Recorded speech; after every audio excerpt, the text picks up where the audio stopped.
Ayan po sa La Trinidad Benguet. Wala pong strawberry, puro litos lang po, hindi kasi siya season. Pero ang gaganda po ng bahay, nandun sa bundok po. Yung mga bahay. Napakaganda po sana ng ano, kaso kulang po yung oras namin. Kaso wala ka naman po makikitang mga pananim. Mahal din po ang gulay. Kaya hindi po kami nakabili. Ayan po. Parang nasa Limay ka lang, kabahal ng gulay. Pero ang maganda, yung mga bahay nila nandoon sa bundok. Napakaganda ng mga bahay. Paikot pala ang bahay Paikot yung bahay. Ayan. Benguet. Kaso, yung nandoon po, kalbo na po yung bundok. Kaya may posibilidad po mag-erode yung lupa. Kasi ayun po yung isa. Ayun po doon.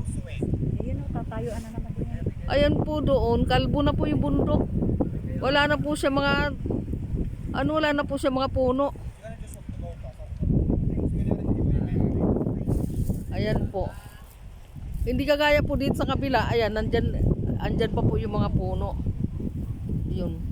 Yung mga puno pa po siya. Kaya tatanim naman nila dyan ng talong. Napakasipag po ng mga tao rito. Kaso itong isa walang tanim, puro damo.